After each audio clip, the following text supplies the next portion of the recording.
Hi, my name is Luke Yarbrough. I teach here at UCLA in the Department of Near Eastern Languages and Cultures and the Islamic Studies program. It's my honor to be the chair of the fifth session of this wonderful conference, which session is entitled New Approaches to Monuments and Documents. The first speaker of the session will be Nausheen Hoosein, who's a final year PhD student in Islamic art and architecture at the University of York in England. She also serves as a graduate teaching fellow, teaching first-year undergraduate courses. Her research interests include the art, architecture, and material culture of Al-Andalus, with a focus on the reuse of spolia between the Umayyad and Almohad periods. Nausheen holds a master's degree in art history from the University of Texas and another MA in education from University College London, as well as a BA in political science from UCLA. She has previously held roles in research, museums, and the education sector, and currently works as an education consultant for the Aga Khan Center in London. And the title of her paper in this session will be La Giralda, the Almohad Minaret as a Site of Spolia. So, Nausheen, please. Thank you, Luke, for the introduction. Thank you to the organizers, especially Tom and T, who've invited us and really hosted us so beautifully on this wonderful campus. It's really great to be back about 10 years later, 11 actually, but I think I might have just told you how old I am. I'll go ahead and begin.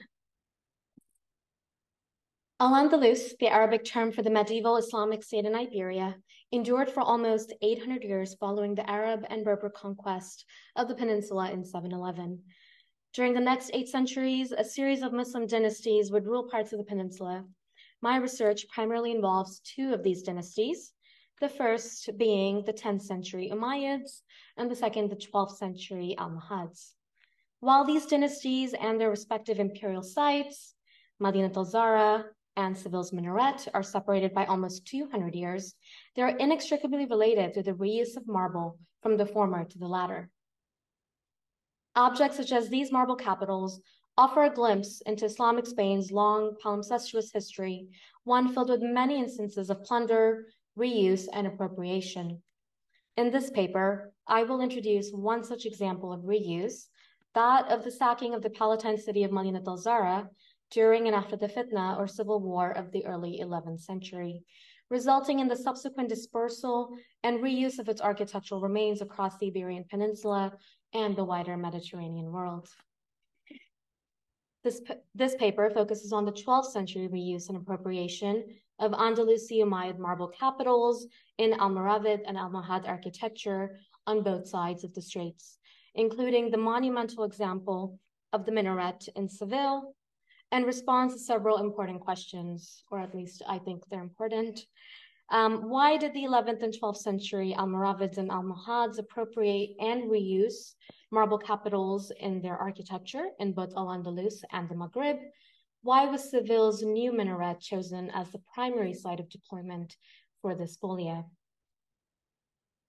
Interestingly, the 10th century Umayyads had also engaged in plunder and reuse of marble capitals, the most well-known example being the initial 8th century construction of the Great Mosque of Cordoba under the first emir of Al-Andalus, Abdurrahman I. This phase of the mosque exhibits reused Roman, late antique, and Visigothic columns and capitals. In the 10th century, however, there was a major shift, coinciding with the declaration of caliphate by Abdurrahman III and the construction of the palaces at Madinat al-Zahra. This crucial 10th century moment produces a distinct caliphal capital.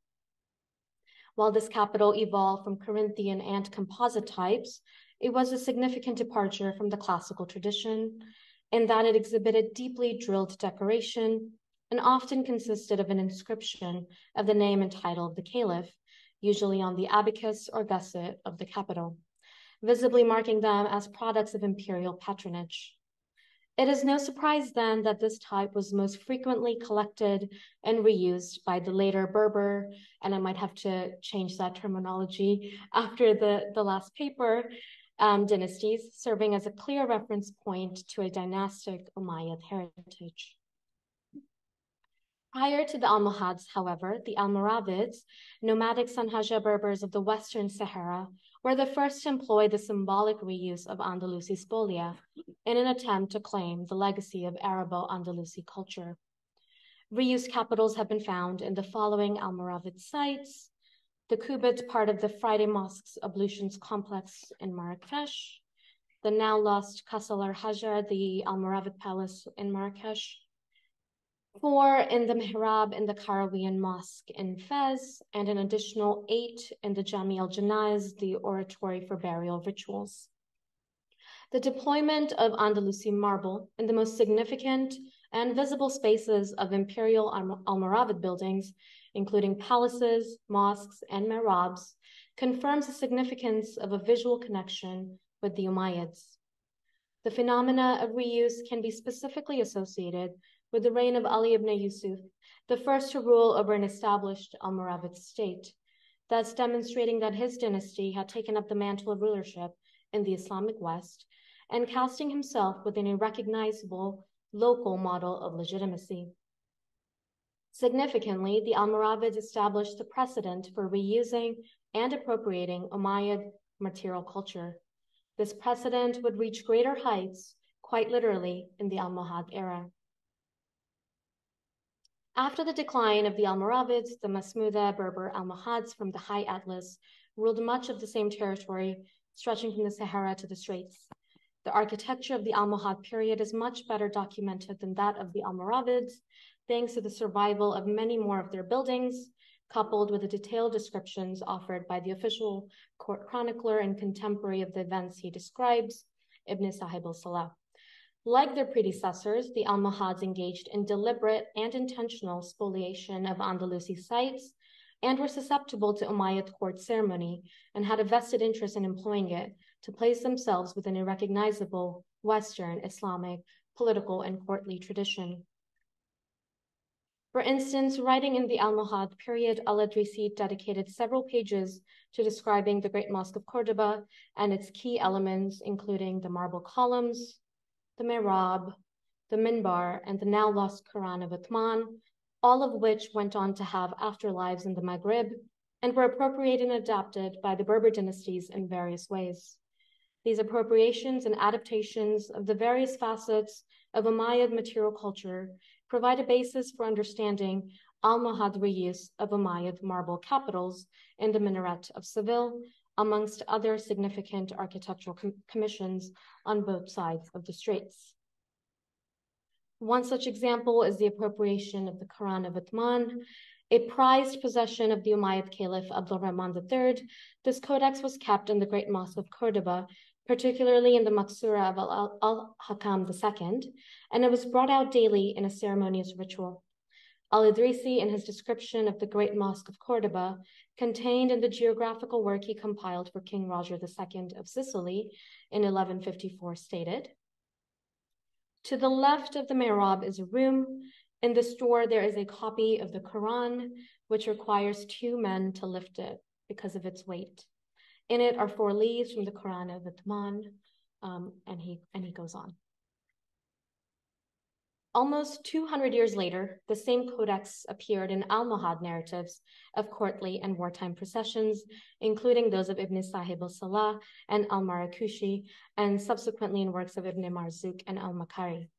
This text traveled with the Almohad Caliph in a special container, clearly reflecting its status as a relic.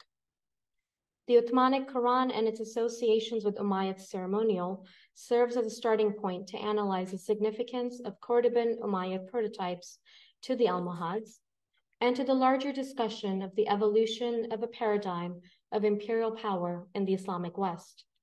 The retrieval of this iconic codex by the Almohads from the Great Mosque of Cordoba and the development of an Umayyad myth associated with it are products of a 12th century tradition. The Quran of Uthman, along with the reuse of Andalusi spolia, highlights how the Almohads emulated and appropriated the art and material culture of the Umayyads, and whose capital city, Cordoba, they wished to reinvigorate. The, quote, Umayyadization of the Almohads, as I like to call it, was furthered through the reuse of marble capitals in their imperial architectural program. The most significant phase of this reuse can be witnessed in both Palatine and, above all, religious architecture. Maghribi examples of Almohad, the reuse of Umayyad marble, include the capitals and the mihrab of the Qutubiyya Mosque in Marrakesh, the mihrab of the Qasba Mosque also in Marrakesh, and in the unfinished minaret in Rabat. The reused columns and capitals have no structural purpose, it seems, and are probably serving a symbolic function.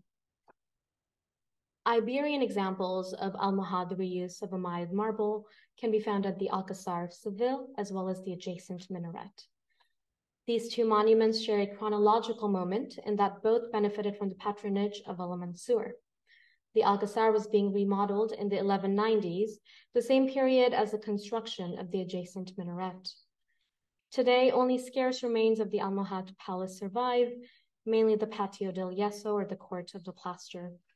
The stylistic similarities between the Alcazar and minaret are clear, including the prolific use of sabka, elegant geometric patterns cut in brick, paired with reused Umayyad columns and capitals. This similarity, both visual and material, suggests a coherent artistic program of imperial architecture in Seville, commissioned after al-Mansur's famous and nostalgic visit to Madinat al-Zahra. Appropriation of Cordoban Umayyad visual culture was further monumentalized in the 1190 CE visit of the Almohad Caliph al-Mansur to Madinat al-Zahra. As recorded by Ibn Dari, al-Mansur visited with, quote, the intention of reminiscing on the monuments of past centuries and former peoples, end quote. During this visit, al-Mansur collected many of the capitals and columns for use in the minaret in Seville. This account is significant for our understanding of the Almohad interest in Hispano-Umayyad architecture and ornament, and this narrative marks Madinat al-Zahra as a site of memory, particularly for the Almohads, who used Cordoba as a visual compass in claiming caliphal legitimacy. Al-Mansur seems to be following in the footsteps of his grandfather, the first Almohad ruler Abdul Mumin, in acquiring cultural objects associated with the Umayyads of Al-Andalus. These acquisitions, first the Quran of Uthman, and then the marble spolia from Madinat al-Zahra, demonstrate that the Almohad rulers sought the cultural and artistic heritage of the Umayyads and sought the meanings associated with these artifacts, including those of religious and political legitimacy. The most significant Almohad case study of Umayyad reuse is the minaret of the Great Mosque of Seville, now commonly referred to as La Giralda. 4 years after being declared caliph, Abu Yaqub Yusuf summoned a team of architects, artisans, and laborers to Seville as part of the city's massive infrastructure project that would befit its status as the empire's Iberian capital. Part of this project was the replacement of the existing 9th century Umayyad Mosque of Seville, which was deemed too small for the city's growing population. The new mosque, 100 by 150 meters, would rival that of Cordoba's, 190 by 140 meters, of which about a third is occupied by the courtyard in its dimensions. Ibn Sahib al-Salah wrote that the caliph brought in the best architects and artisans to work on the building from Seville and other parts of Al-Andalus, as well as from Marrakesh and Fez. This account is significant for our understanding of the movement of skilled workers, many of whom traveled to Seville from the Maghreb. This allows us to study the minaret as a product of the permeable borders of the medieval Islamic West. It was a Berber Almohad victory monument built on the Iberian Peninsula that continued in the architectural tradition of Umayyad Cordoba, both in its size and style, comparable to Abdul Rahman III's minaret, as well as in material, including the reused capitals from Madinat al-Zahra. The ordered nature of the minaret's ornamental program, concentrated on the tower's upper 2/3, is important to consider in light of the reuse of Umayyad Spolia. The decoration of the 4 sides is not identical, yet each facade adheres to a similar compositional scheme. The ornament is divided on each of the 4 exterior faces into 3 vertical panels. Each of these ornamental panels begins at a different height. The northern facades is the lowest of the 4, followed by the western, southern, and eastern registers, resulting in a staggered appearance which appears to echo the minaret's internal ramp. Considering that the minaret was built in a dense urban environment, in the bottom half of the tower, only the central vertical panel is ornamented. However, in the upper parts, the tripartite composition becomes increasingly complex, with the central panel as the most intricate, flanked by panels of sepka, decoration on either sides. Finally, as at Marrakesh, the top of the tower is crowned by a horizontal band of decoration comprising of engaged columns supporting intersecting blind lambrequine arches. In a dramatic ceremony typical of Al-Mansur's court, the minaret was crowned by a yamur, or a set of enormous golden globes, similar to the ones found in Cordoba and Marrakesh. The minaret's apex was uncovered in the presence of the caliph in 1198. Ibn Sahib al-Salah also recorded the ceremony. I won't read this out loud, but his narrative is important to our understanding of the tower, its construction in Seville, and its contemporary reception. Its, quote, rare craftsmanship alludes to the minaret's brilliant execution and ornament and in its superiority over previous towers, such as the one in Marrakesh. Commissioned of the apex of Almohad rule and completed soon after the decisive victory against the Castilian forces at Alarcos, the tower was seen as a victory monument, both by the contemporaries in the Almohad century and by later scholars. The minaret was likely the largest and tallest structure in the city and most probably on the peninsula. It served as a monument to Almohad supremacy and dominated the medieval skyline. Really, even the modern skyline, I would say. The glinting golden globes at the summit of the monumental minaret rendered it visible for miles, indeed, as Ibn Sahib al-Salah mentions, a day's journey from Seville. Secondary scholarship, material observation, and visual analysis in the field corroborate the medieval sources, such as the accounts of Ibn Idari. It is evident that the minaret was constructed and ornamented using spoliated marble columns and capitals from the Palatine city of Madinat al-Zahra and other Umayyad sites, perhaps including the series of munias that dotted the Cordoban countryside in the Umayyad period. Many scholars have referenced the spoliation, including Leopoldo Torres Balbes, Miriam Rosser Owen, and Amira Benenson.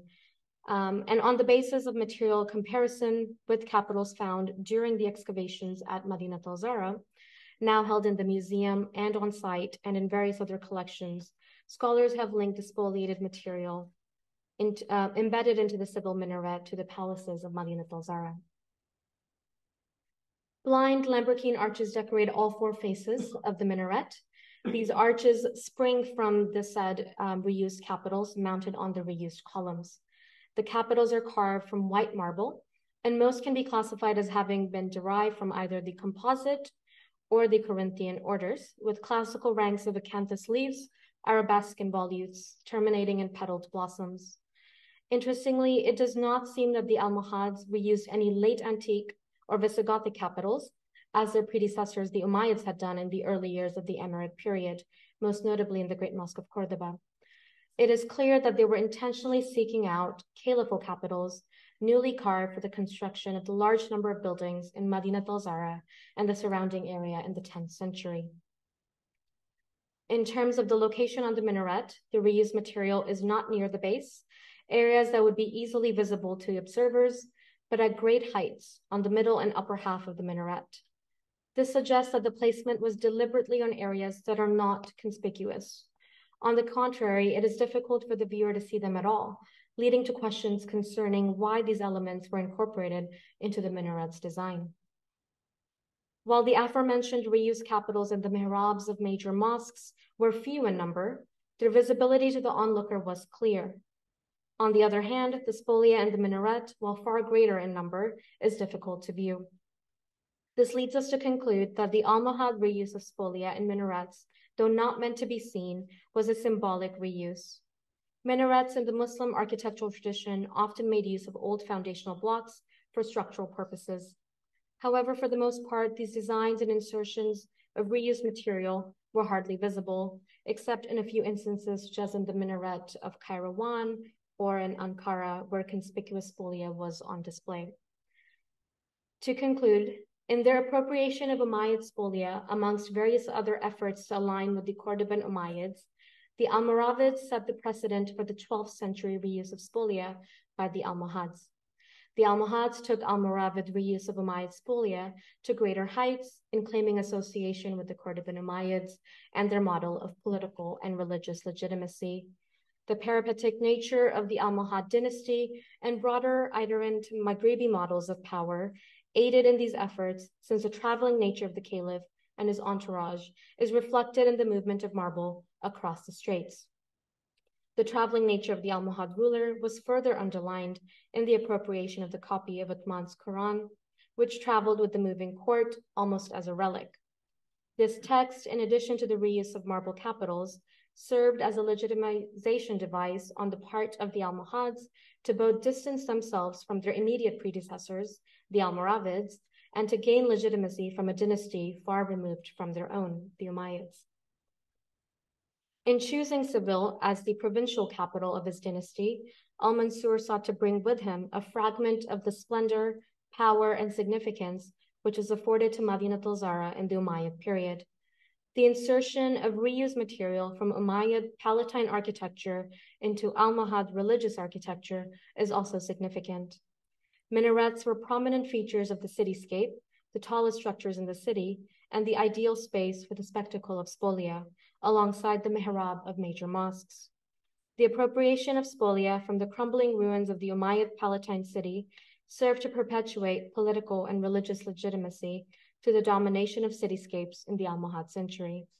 The Seville minaret becomes a site of spolia, a place where the new heirs of Islamic Iberia, the Almohads, proclaimed their dominance within, so this is aimed towards the Castilians or the Christians, and without, so aimed towards the Shi'i Fatimids in Egypt of the peninsula. Thus, Al-Mansur's reuse of capitals and columns from one of the most legendary sites of Umayyad Spain can be viewed as an articulation of asserting and drawing upon that political legitimacy and a value for the past, which was closely linked to the time of the Prophet and his companions, as seen in the discussion of the Quran of Uthman. By alluding to the Cordoban Umayyad model of leadership, the Almohad sought legitimacy by visually quoting the splendors of the Cordoban court and by taking up the mantle of rule in a natural succession in Al-Andalus. In this movement of material, a symbolic relationship is created between the old and the new context of spolia, establishing a visual, artistic, and material dialogue between 10th century Umayyad palatial architecture in Madinat al-Zahra and 12th century Almohad religious architecture in the Great Mosque of Seville. Thank you.